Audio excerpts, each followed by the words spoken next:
Sa wakas, mahigit sa 400 tao na ang nakalabas ng Gaza pagkatapos ng halos mahigit 3 linggong bakbakan sa pagitan ng Israeli forces at Hamas militant group.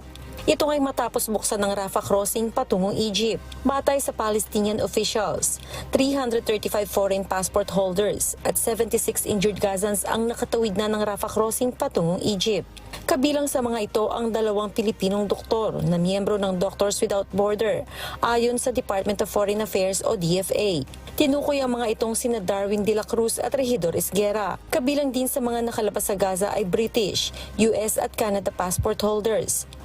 We were called to come to the port to leave Gaza to Egypt by the media. I'm Canadian, as I said.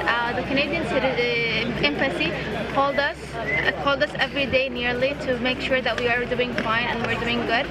But this time they couldn't reach because of the low connection for the internet and no service for calling and receiving messages. بعد 25 يوم روحه وجايه على المعابر نزل اليوم اسمنا امبارح على الساعه 12 بالليل نزلت اسماء انه تنسيق امني بالرحيل. احنا كنا معتقدين بس الجرحى اليوم بس فاجأنا انه اسماءنا نزل يمكن حوالي 400 شخص نزل اسمائهم. Batay kay US President Joe Biden, resulta ng maigting at urgent diplomacy ang opening ng crossing. October 7 nang simula ng Israel ang pangbobomba sa Gaza, kasunod ng pag-atake ng Hamas na ikinasawi ng 1,400 tao.